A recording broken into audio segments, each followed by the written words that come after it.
know, Matt Elisofon. Yeah!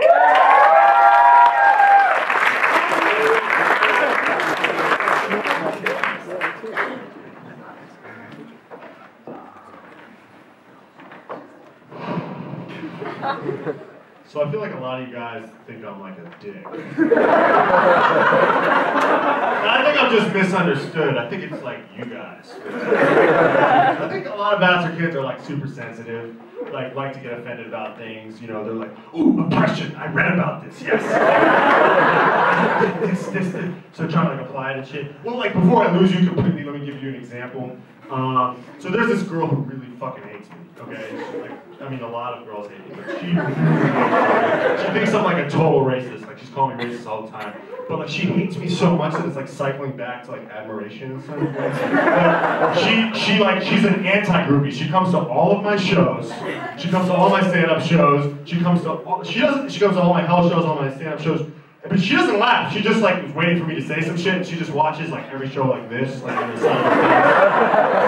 What is this motherfucker gonna say next? And so last year I wrote an article for Contrast. This is true. You can read it. Don't. But I wrote an article for Contrast, and the next day I turn it into the editor. The next day she comes up to me. She goes, "Hey Matt, so I read your article in Contrast," and I was like, "That's not even out yet." And she was like, she's like, "I know, I just took a special interest." And I was like, "I bet you did." And she's like, "I just want you to explain some of the things that you wrote in your article." I was like, "What? Like, what did I say?" And she's like, "I want you to explain what you meant. You used the word black and white film like multiple times, and I want you to explain it." I was like, "What do you mean?" She's like, "Black and white film. Explain what you meant." And I was like, okay, so before the advent of color film, film was mostly black and white, so gray, and they're actually doing really interesting things with Technicolor in the 40s, but for the most part, black and white. And she was just like, "Oh." And then this is like the typical Vassar College response when you're wrong. She just goes, "I guess I overread it then." Nope, you didn't read it at all. That's how you're gonna get out of it? You're too smart? Like dumb comedy writing? Like what? Like fucking, you know, I'm just pissed off all the time, you know? I'm like a recovering alcoholic, I don't drink anymore, so I've got like nowhere to like get rid of my aggression except like to have sex. So like, but I'm beyond horny at this point. I'm like passionate about sex. Like I have like this Billy Elliot-sized passion for pussy. Except instead of living in like poor, like homophobic England, like where people are like, "You can't dance because you're a boy, you're poor." People tell me like, "You can't get with women because you're a terrible human being." And it's like my job to prove it wrong, you know? Occasionally I do have sex, and like sometimes it's okay, and sometimes it's a train wreck. So I'm gonna tell you about one. One time I was having sex with this. I was like about to have sex with this girl. I was like ready to put on a condom. She's like, "Don't put a condom." No. And I was like, "Wait, what?" She's like, "I hate condoms. I hate them too." But I'm like, not ready to be a father. She's like, "No, it's all good. It's all good. Like I'm on birth control." I was like, "All right, so like." Don't need to tell me twice, so I got YOLO, so I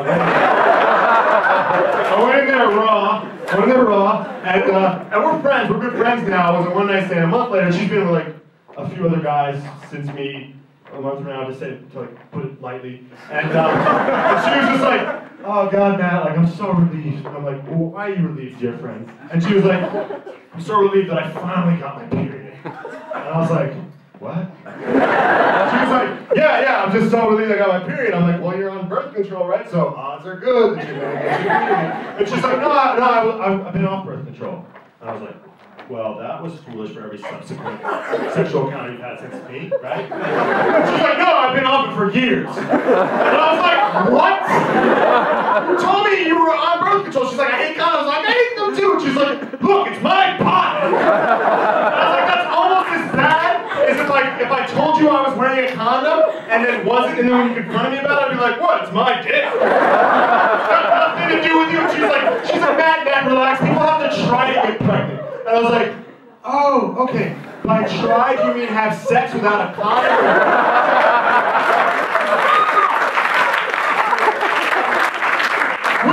We just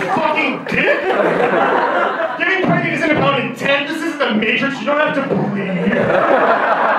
People have been having sex like this for thousands of years and it's worked swimmingly. It has nothing to do with intent. You think my sperm are just chilling there like, are we good to go? We're good to go. Oh, you don't want it? Oh. Fellas, circle up. This is a dry run. We're just gonna go in there a couple inches, take a dive into her cervical thing. I did no research for this joke.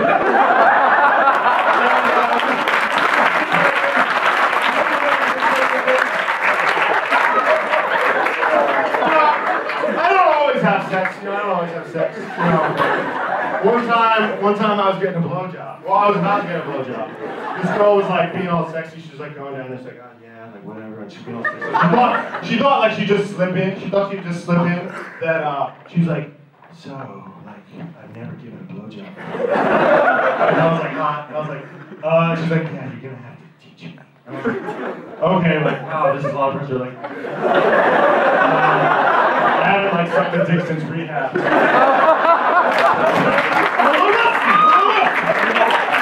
I'm like, fuck, this is gonna be like the worst blowjob ever. But she gets down there and I start like telling her what I want. And I was like, this is amazing. Like she's like a blank slate. Like the night like a tabula rasa. Like I tell her whatever, and not only will she do it, she won't question it, she won't think it's weird, and it's going to inform how she gives blowjobs from now on. That's like a lot of responsibility. And so I just told her exactly what I wanted. I told her all this kinky shit that probably I only like, and she doesn't question it. Like if a girl's given tons of blowjobs before, like I can't give her coaching advice. She'll like resent it and like be like no, and like you can't teach an old dog me blowjobs. You know? I'm an English major. That metaphor might have gone over your head. But anyway, it was amazing until the end, where I guess no one gave her the memo that if you do a good job. So I came and she just sort of like didn't expect this, and she just sort of popped off. Like, whoa! And then like my dick, like sort of because I was laying down, like just sort of shot up. And like my dick goes to here, ladies. So I just busted like over my entire body.